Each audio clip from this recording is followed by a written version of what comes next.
Oi, gente, não sei se todo mundo assistiu a live de hoje, foi super legal e eu queria fazer um resumo, então, para quem perdeu ou para quem não conseguiu ver por algum motivo, né, já que a live só vai ficar disponível 24 horas e deixar aqui no meu IGTV. Então, a live foi com o nutricionista e educador físico, o Gustavo Pascoaloto.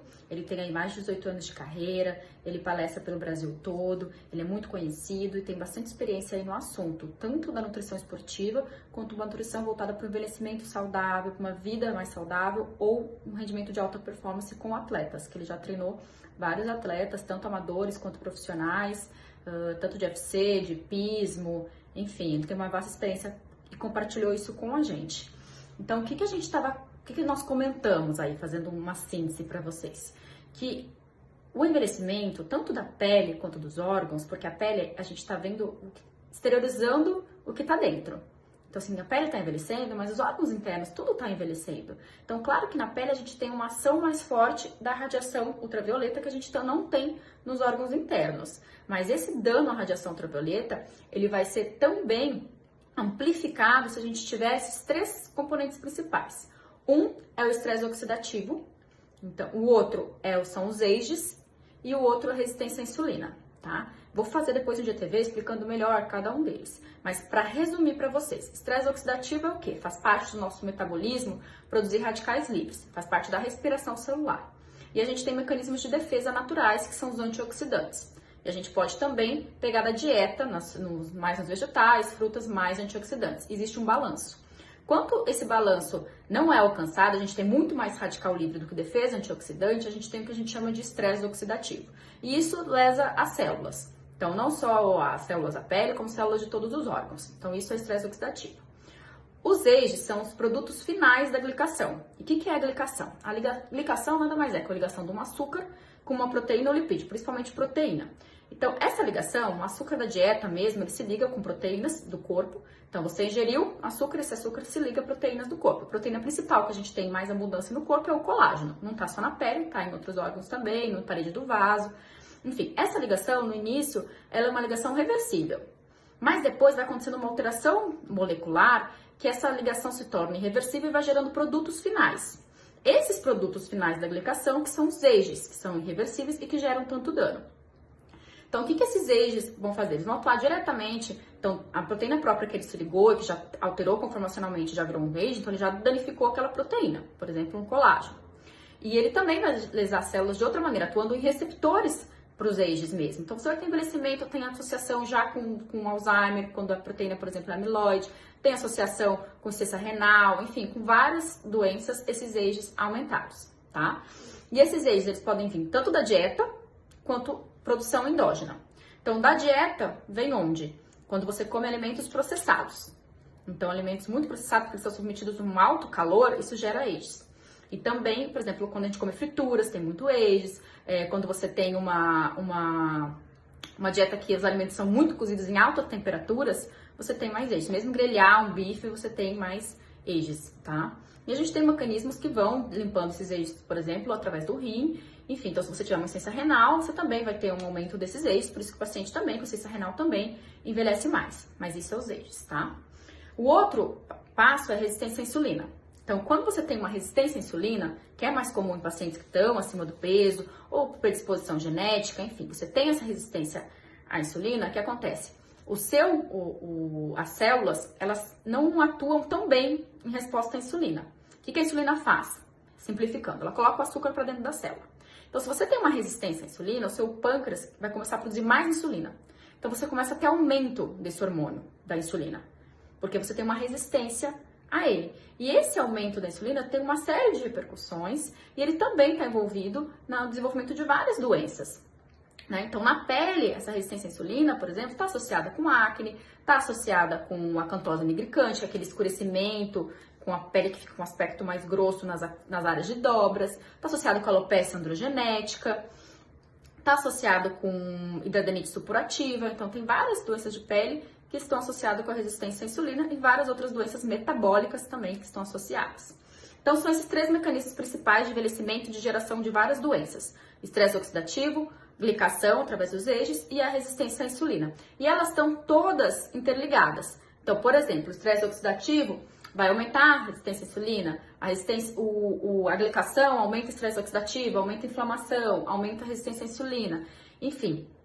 E tanto esses fatores externos que envelhecem, por exemplo, o cigarro, a hiperglicemia, o estresse, tudo isso atua numa dessas 3 formas ou nas formas combinadas, tá? Então, por que eu tô falando isso? Como que a gente pode atuar para diminuir o risco de a gente desenvolver várias doenças, como demência, doença cardiovascular, doenças de pele, como psoríase, como dermatite atópica, alopecia androgenética, hirsutismo. Então, várias doenças dermatológicas também vão reduzir se você tiver esses hábitos de vida saudáveis. E quais são eles? Principal é uma dieta e atividade física. O estresse é mais difícil da gente ter controle, mas existe também a meditação para te ajudar. Mas com o Pascoaloto a gente falou muito desses 2 pontos, a dieta e a atividade física. Da dieta, o que a gente foi falar? O principal é evitar alimentos de alto índice glicêmico. Por quê? Alimentos de alto índice glicêmico, que são açúcares. Então, carboidratos que aumentam rápido o seu nível de açúcar no sangue. Então, como que você pode? Você pode seguir uma tabela, então você pode olhar se um alimento X tem alto índice glicêmico. Por exemplo, a gente comentou da melancia, que é uma fruta que as pessoas acham às vezes, tem muita água, é muito saudável, e consomem muito, ela é um alimento de alto índice glicêmico. Então, a banana, você pode reduzir o índice glicêmico dela como? Comendo a banana com aveia. Então, fibras, geralmente reduzem o índice glicêmico, tem baixo índice glicêmico as fibras. Então, consumir junto ajuda com que esse açúcar no sangue não aumente de forma tão rápida. Então, isso que é um alimento de alto índice glicêmico. É um alimento que faz o açúcar subir rapidamente no sangue. Então, quando você tem esses alimentos de alto índice glicêmico, eles predispõem o quê? A mais glicação, porque você tem mais açúcar para se ligar a proteínas, e predispõe também a uma resistência à insulina, tá? Então, por isso que é importante a gente, com a dieta, tentar evitar esses alimentos de alto índice glicêmico. Não é cortar carboidrato, gente. Por quê? Porque a gente tem a fruta é carboidrato, legumes são carboidratos, e eles são ricos em antioxidantes, eles são ricos em vitaminas, então a gente só tem que ter esse balanço. Vai comer uma batata? Prefira a batata doce, que tem um baixo índice glicêmico. Vai comer carboidrato no almoço? Escolha um carboidrato. Então são questões de escolhas mesmo. E você tem que tentar mudar o seu hábito de vida, que a gente comentou também, de maneira gradual. Então, se você é uma pessoa que sempre come pizza 7 pedaços, se você reduzir para 4, isso já tá te ajudando, você já tá fazendo uma dieta. Se você é uma pessoa que come doce todo dia, se você cortar e começar no final de semana, você já tá reduzindo o açúcar no seu sangue. Então, comece devagar, mas comece. Então, vai reduzindo devagar, vai começando a fazer atividade física devagar, comece com 2 vezes na semana, depois você vai aumentando. Então, da alimentação é isso, evitar alimentos de alto índice glicêmico, evitar alimentos processados, que tem mais ages também, e aquilo que a gente sempre fala, né, gente? Desembalar menos e descascar mais. Então, isso é o que a gente tem que fazer para ser mais saudável, tá? Em relação ao exercício, atividade física, qual que é a atividade física que mais tem benefício para a nossa saúde? Musculação. Isso tá claro. Então, assim, a atividade que mais reduz a resistência à insulina é a musculação, é que mais aumenta a massa magra. E se você aumenta a massa magra, você aumenta o seu gasto calórico.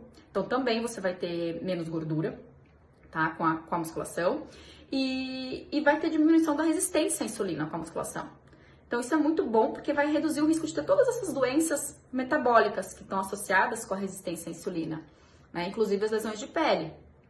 Então, lembrou disso? Ele falou, deixou bem claro, não adianta você querer a bunda bonita da fulana, ou aquele corpo da ciclana, e você não quer fazer musculação. É uma questão de escolha, é uma opção sua. É saudável, sim, você fazer um funcional, fazer atividade física, você tem que se mexer. Então, isso é importante. Mas se você, a atividade que mais vai te dar massa magra, e a atividade que mais vai reduzir resistência insulínica, e que mais traz benefícios como aumento de densidade óssea, é a musculação, tá? E aí eu perguntei pra ele, tá, então a gente sabe, fazer musculação é importante, ter uma dieta adequada é importante. Mas como fazer isso? Como é que a gente cria isso, um hábito, ou a gente começa a gostar disso, para que a gente não faça uma semana e pare, né? É muito comum a pessoa começar uma dieta e de repente parar, né? Fez a dieta, 3 meses, seguiu certinho, depois de 3 meses emagreceu, daqui a pouco engorda mais até do que ela tinha emagrecido, né? A gente vê muito isso na prática. Por quê? Porque você precisa amar o processo. Não adianta você só amar o resultado. Você tem que amar o processo, você tem que aprender a gostar de fazer aquilo. Como que você aprende a gostar? Por exemplo, se alimentar bem. Como é que eu vou aprender a me alimentar bem? Poxa, eu gosto tanto de comer um doce. Então você vai aprender a gostar disso, você começar a reduzir na sua dieta. Você come X2, vai reduzindo pela metade o seu consumo e você vai ver que você vai se sentindo melhor. Conforme você for se sentindo melhor, você vai ter mais vontade de reduzir isso. Além disso, primeira coisa é a vontade, é a cabeça. Primeiro você tem que querer, é isso que ele falou, você tem que querer mudar. Então assim, você tem que entender todos esses malefícios que eu falei, então a grande predisposição de doenças, eu até esqueci de falar do câncer, né? A gente até nem comentou isso na live, mas a gente sabe que a dieta é um grande fator de risco para câncer, então essas dietas que geram muito EGEs, muita carne, também são fator de risco para cânceres, vários cânceres, câncer de próstata, câncer de mama, câncer de cólon, câncer de pâncreas, todos eles estão associados de alguma maneira com dieta. Inclusive agora teve um artigo de, acho que 2020, mês desse ano, ou foi no final do ano passado, mostrando a associação do melanoma com resistência à insulina. Então, assim, a gente tem que ter isso em mente. Então, focou que isso faz mal, que a tendência hoje é viver cada vez mais. Com essa ideia, com isso do coronavírus, a gente viu que o nosso bem maior é a vida, a gente quer ter saúde. E que a saúde é uma sensação de bem-estar completo, seja físico, seja mental e seja social, eu preciso isso faz bem pra mim, eu preciso disso. E isso tem um custo baixo, mais baixo que você ficar tomando depois medicação pro resto da vida. Então vamos tentar mudar hábitos, né? Então primeiro é querer, você tem que querer. Depois que você quis, você tem que tornar o processo legal, tem que amar o processo. Então, por exemplo, agora a musculação é meio difícil, né? A gente não vai conseguir fazer nessa quarentena, mas você pode começar a se exercitar. Começa a olhar na internet, ver aplicativos, a se mexer. E é importante ter uma rotina. Então, tem um horário fixo. Então, você vai malhar, vou começar segunda, quarta. Mas não é segunda e quarta qualquer horário. Eu vou malhar segunda e quarta, X horário. E se você não consegue ter esse compromisso, você pode ter um personal, se você puder pagar, claro. E uma dica que ele deu também é convidar um amigo para fazer junto com você, para isso não ficar uma atividade tão monótona, tão chata. Ou o próprio personal, que daí você acaba conversando, ou colocar uma música bem alta, fazer uma playlist bem legal, para que você possa escutar, esquecer um pouco, esvaziar a mente nesse momento. Então, tornar o processo prazeroso da atividade física. Depois que isso vira prazeroso, você vai fazendo isso sempre, sempre, sempre, acaba virando um hábito. Eu acho que tem livros, né, que falam que para virar um hábito tem que ser 30 dias. Eu acho que é até mais. Né? Eu acho que às vezes é um ano para virar um hábito mesmo. Mas a gente tem que fazer e ter essa força de vontade em primeiro lugar. Depois, se você cria o hábito, realmente você não consegue ficar sem. É que nem escovar os dentes. Você não consegue dormir se você não escovar os dentes. Então é por isso, porque você criou um hábito. Não porque você ama escovar dente. Nossa, eu adoro escovar dente, ficar lá na frente do espelho escovando. Não, é porque é um hábito. Se você dorme, você escova dente, parece que tá faltando alguma coisa. Então o exercício depois, eu acho que de um ano fazendo é que vai ter essa sensação que você não consegue ficar sem. Então isso é o que a gente colocou ali. A importância da atividade física, a importância da dieta. O que você tem que fazer primeiro, você tem que querer, depois você tem que tornar o processo agradável. Acho que foi bastante proveitosa essa live e ainda dá tempo de vocês assistirem ela desde o início. A gente falou um pouquinho também, ele fez algumas perguntas pra mim, de pele, enfim, mas isso é só um resuminho.